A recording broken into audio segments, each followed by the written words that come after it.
del Consell Regulador de la Denominació d'Origen de Xufa de València. Bon dia. Moltes gràcies a més per rebre'ns així a casa seva, en un espai, la veritat que espectacular i preciós. És un honor recibir-vos així i esperem que guardeu bon record d'aquest dia. I tant, i tant. I tenim la benvinguda també un company, Enric Navarro, és llaurador, un dels pioners en el conreu de la xufa ecològica i presentador també d'un dels programes, ara també de la Graella de Comèdia, amb més seguidors i amb més audiència de punt, dedicat a conèixer precisament la terra viva. Bon dia. Què tal? Molt bon dia. Moltes gràcies també per la invitació. Amb molta faena, no? Perquè evidentment un programa diari que parla del sector primari en definitiva comporta molta feina. No, i sobretot perquè l'agricultura i el sector primari en general és molt divers i toquem molts sectors, no som un lloc on hi ha monocultiu de res, vull dir, no hem de pensar només en el cítric, hi ha diversitat de cultius, també ramaderia, també pesca, tenim una costa, una activitat pesquera superimportant i també el món rural, en definitiva, que és el que hem de reflectir en el programa. Però així sí que estem per parlar de la xufa, evidentment, no podíem deixar de fer-ho. En conjunt es cultiven a València 6.500 fanecades, tenim entès, de xufa, generen ocupació, són un dels motors econòmics. La xufa està ben viva, podem dir, no? Sí, les 1.500 fanecades són enguany, però anem augmentant. Tenint en compte que la xufa és un cultiu que se fa en rotació en altres cultius, en el qual per a fer aquestes 6.000 fanecades es requereixen moltíssimes més, perquè últimament ja no estem fent-les cada 2, sinó cada 3, cada 4, cada 5 anys, per a garantir més encara la qualitat i el respecte a la fauna i al mig ambient. Jo crec que això és molt important i que no sé si tots els nostres oients ho saben, no? És a dir, com es cultiva la xufa? Estem parlant per a fer aquestes fanecades es necessita també, perquè és com es cultiven distints productes, diguem-ne, però com es fa? Sí, la xufa és un tubèrcul que es fa en rotació en molts altres tubèrculs. De fet, se fa cada 3, cada 4 anys i durant el plaç que no està la xufa la quantitat de cultius són pràcticament tots hortícoles, però són molt variats. La xufa és un tubèrcul que es sembra en abril, aproximadament, està entre 9 i 12 mesos en la terra, la qual dona molta feina al llaurador i a tota la gent que treballa al camp. A partir d'aquestes fetges de novembre, desembre i fins a falles aproximadament estem ara en plena campanya de recollida de la xufa, que se porta a uns lavaeros, on hi ha més faena per més gent, d'ahir va a uns secaeros, que ja la xufa passa a mans dels comerciants, on se realitza el secat. Més que secat és un curat, nosaltres li diem secat, però és un curat perquè el que fa és transformar almidons en sucres i li dona la qualitat espectacular que té la xufa d'ací, més encara que la que ja trau de per si en el camp. I d'aixòs almacens, ahí se fa el secat, com diria, se fa la tria i s'almacena per a gastar, passen 3, 4, 5 mesos. En el primer estiu que tenim, la xufa, com podeu veure, està entre any i mig i 2 anys treballant-se en ella antes de que arribi al consumidor en forma de xufa o forma d'orxata. Dona moltíssima feina i molt de xoc. Antonio Jimeno ens ha fet un retrat robot pràcticament perfecte i ideal de quin és el procés, diguem, de la xufa, del conreu de la xufa. Però quines són les xifres del mercat concretament per a aquesta temporada? Quin és el present de la xufa concretament? Com us dia, enguany hi haurà aproximadament 7.500 fanecades, això se traurà en 8 milions i mig de quilos de xufa tendra. Aquesta xufa se seca, se cura i durant aquest procés perd la meitat aproximadament del seu pes, en el qual eixiran al mercat uns 4 milions i pico de quilos de xufa seca que ja se pot consumir com a snack o bé per a produir qualsevol cosa. El nostre producte estrella l'orxata, però tenim altres productes com cerolis, farines, diferents cerveses, licors. L'abanico de possibilitats d'un dia de la xufa és immenso. I si a més la pròpia orxata o la xufa l'apliquem a cuina, ja se pot perdre. Les possibilitats són immenses, no? No sé, evidentment tots els llauradors estem molt pendents de la climatologia i afecta de manera més determinant cada any. No sé si les pluges que hem patit, sobretot al mes d'octubre, han pogut determinar d'alguna manera com serà aquesta campanya. Sí, clar, la climatologia en l'agricultura sempre influeix, sobretot la que se fa a la lliure, que no hi ha miracles. I en aquest cas tenim que ha plogut molt en el mes de novembre, primers de desembre, el que ha fet és retrasar la collita. Això no té gran importància quant a la qualitat, però sí en quant a les formes de treballar, ens obliga als llauradors i als comerciants i als ramaders a treballar amb marxes forçades perquè ja han de fer la mateixa feina en menys temps. Després també implica que les collites que tu estàs fent a continuació de la xufa de rotació d'alguna manera o se retrasen o venen fora de temps, t'obliga a canviar de collites d'alguna manera o a dissenyar d'alguna manera el projecte que tu tenies per a aquest any. En aquest aspecte sí que molesta, però en quant a qualitat de la xufa no, perquè ja la xufa se puja pràcticament hasta falla se pot sense ningú problema. Deia més totes les possibilitats que té la xufa i deia Enric, no som al nostre país un país de monocultiu, sinó que tenim molta diversitat. La xufa és rendible per a l'agricultor, per al productor? Jo crec que sí, afortunadament, i això, junt a el que deia Toni, que obliga també a fer un mínim de rotació, obliga que la terra estigui treballada. O sigui, el llaurador és una molt bona alternativa per a l'estiu, gràcies, jo crec que en part també al treball que ha fet la Denominació d'Origen. És dels pocs, per no dir l'únic cultiu, que el llaurador sap el que va a cobrar per aquest producte abans de sembrar-lo inclús, en la qual això és molt important avui en dia en l'horta i en quasi qualsevol sector. I a banda s'obliga a que tu que fes el canvi tingues que fer un mínim de rotació si volem que els rendiments no baixen i que es mantinga la quantitat de xufa que culls. Per tant, jo crec que és viable, sobretot perquè ocupes mesos d'estiu. Penseu que sí, en l'horta també, des de fa 20 o 30 anys, es va tendir cap a la producció de primor, és a dir, intentar fer les collites quan en altres llocs no poden fer-les, sobretot en el centre, en Nord-Europa, altres zones de la península, les cols, la ceba tendra, la carxofa, la resta de collites que se fan.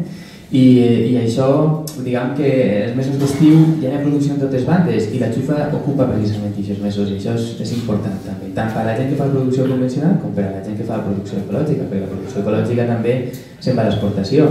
En estiu també tenen producció en França, en Alemanya. Per tant, la xufa ocupa un lloc important enmig d'aquesta rotació i és important que mantinga el seu rendiment en quantitat i que el productor tenga preu, no? És de festat el que no passa. És que si no, en l'estiu queden molt poques alternatives. Això sí que és de veres. Una cosa curiosa, que la xufa ha passat de ser un cultiu per al productor que era una utxeta en què anava ficant els ahorros i tenia una utxeta preparada per si hi ha falta per alguna cosa, a ser pràcticament el cultiu en el que se basa la seva economia, perquè és l'únic que li assegura la rentabilitat. Ja, perquè després en els altres productes que plata ja no li passa el mateix, exactament. I en tot això, la figura de la denominació d'origen, que al llarg de tots els trajectes que hem fet en el RAS he tingut ocasió que molts productors naturalment estan afegits a aquesta figura, d'una banda per a protegir el producte i de l'altra també per un costat, com es deia, per a protegir el producte davant dels consumidors i per l'altra també, com esmentava, per a protegir el producte davant dels productes de distinta qualitat o de procedència. S'identifica, m'imagino, el Consell Regulador amb aquestes aspiracions, amb aquests objectius.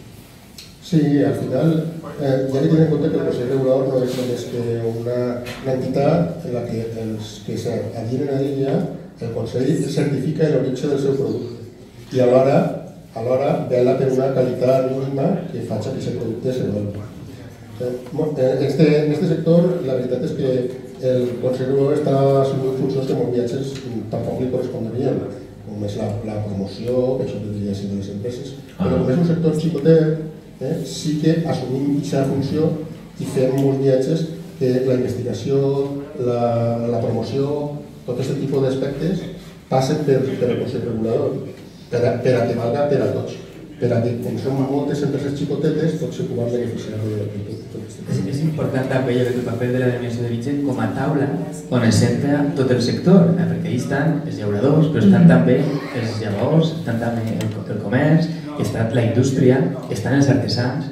Per tant, és una taula on se centra tot el món té veu, tot el món té vot, està la pròpia conselleria també com a àrbit, i jo crec que això és superbo i és el que falta potser en altres sectors, perquè ahir damunt de la taula es veixen els problemes, tenim capacitat d'autogestió i de solucionar-los, d'arribar a un acord i ahí està la prova, que des de l'any 95 en què es va crear, jo crec que el treball ha sigut constant i molt bo per fer sector viable, una collita viable. I si el sector és viable, com estem veient, i sí que té preu el productor i funciona tan bé, quantes persones s'hi dediquen? I jo no sé si per exemple, passa el que passa en altres cultius, on no hi ha, per exemple, relleu generacional, o sí que hi ha joves dedicats al cultiu de la xufa.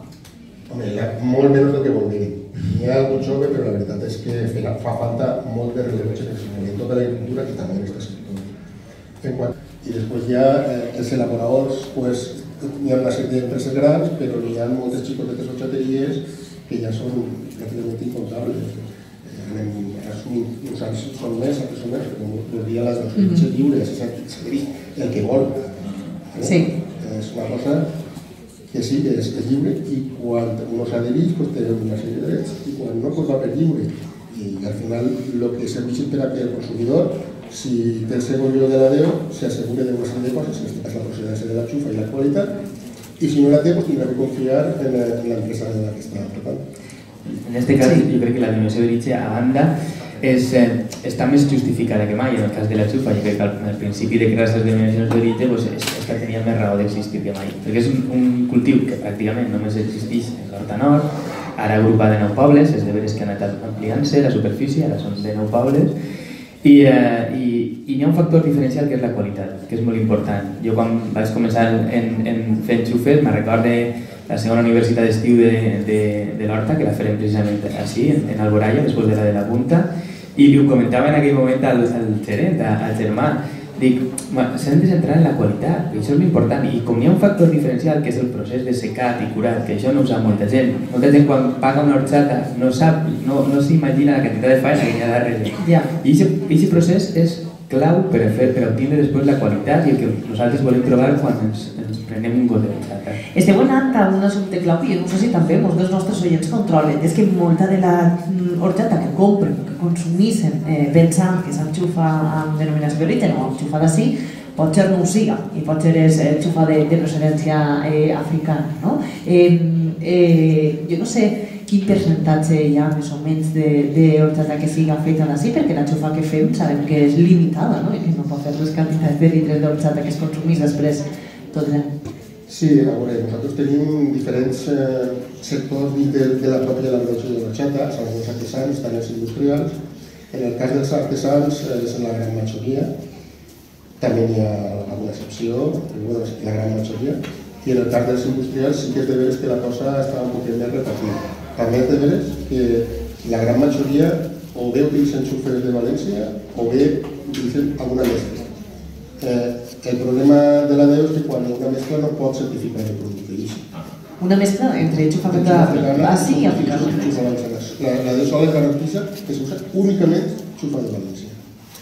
Si no s'usa xufa de València, l'horxata va ser de molta més qualitat, va ser molt més blanca, i si és un error del consumidor, generalment no hi ha horxata blanca, l'horxata és tostadeta, de color marfil. Com que més blanca, més possibilitats hi ha que siga de fora, que s'ha escanyit algun tipus de llet.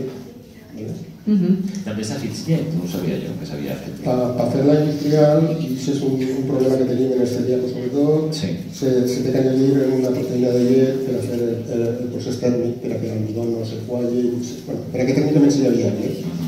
I això és un problema que tenim que estem intentant solucionar, estem intentant fer-la sense proteïna, poder-la fer, és complicat. Per a que la puguen consumir naturalment les persones que tinguin aquesta necessitat específica. Per això nosaltres sempre demanem a la gent que miri l'etiqueta. Que miri l'etiqueta per a veure si té el nostre logo, però també per la composició, perquè l'horxata com a tal és bona per ciliacos, però si s'ha añadit la proteïna de llet. Entonces, hi ha que tindre consciència de veure les coses i assegurar-se de les coses. Es pot establir algun tipus de paral·lelisme, ja que estem parlant d'una campanya citrícola que està sent molt afectada per la producció de cítrics de Sud-àfrica, la xufa procedent d'Àfrica? A veure, jo crec que la xufa de València encara té possibilitats de créixer. Vull dir, són de 9 pobles, la superfície realment agrícola d'aixòs de 9 pobles encara és molta. De fet, aquests anys darrere s'ha donat el cas d'arrencar-los de taronxer per plantar xufes, perquè vull dir, agafes un camp que està descansat de fer xufes i les primeres collites s'hi sent molt bé, i jo crec que en el treball que està fent l'AREO, el que hauria de centrar-se és anar ampliant a poc aquesta superfície i cada vegada fora més i anar defensant realment aquest diferencial de qualitat, que és el que deia Toni, és que enxufes de fora a soles no se pot fer horchata, és aigua de calcetí, no se li pot dir horchata, a lo millor s'ho poden prendre en Anglaterra, no sé, però desde luego, así que és on està el gros de la producció, no. Entonces, jo no crec que arribi a ser un problema. Entre altres coses també perquè hi ha qüestions socials. Els països on se produeix la xufa, sobretot en Àfrica, són països afectats per conflictes bèl·lics i per qüestions socials molt importants que s'han de tenir en compte. I cada vegada la conscienciació del consumidor és major i també de les empreses, jo crec, i també la pròpia seguretat alimentària i diguem, seguretat en general per al consumidor. Ara ja, en qüestions una miqueta més anecdòtiques, podem dir, hem obert parlant, escoltant aquesta campanya que han fet els llauradors, ja del descobriment. Què ha passat exactament? Perquè a Anglaterra s'ha comercialitzat d'alguna manera un descobriment, què ha passat exactament? Sí, és una empresa que ha lançat una campanya un producte de venda de porta a porta de vegetal vegana, al final és de xufa i això és horchata. Entonces ells diuen que d'alguna manera és un descobriment d'ells importat d'una recepta milenària africana. Han volgut informar-los, fer un poc de pedagogia i informar-los un poquet de que, home, que si volem bona mitjançant fer-ne, per lo menos, en constància, i que algo sabem del tema i que diem horchata. I han volgut fer un poquet des de la broma, del sentit de l'humor, sent un poquet positius i no crear crispació que ja n'hi ha prou d'estiu. Hem de dir també que el nom d'Horchata jo crec que es pot prendre com a marca internacional, perquè horchates existeixen en moltes bandes del món. En Mèxic la fan en arròs i en llet. En les Illes, per exemple, i en Múrcia la fan d'armela. En Itàlia també existeix la horchata de orzo, que és d'ahir d'on ve el nom, d'ordi, perquè la llet de l'aigua civada que es prenia abans. La horchata realment vol dir això, llet vegetal.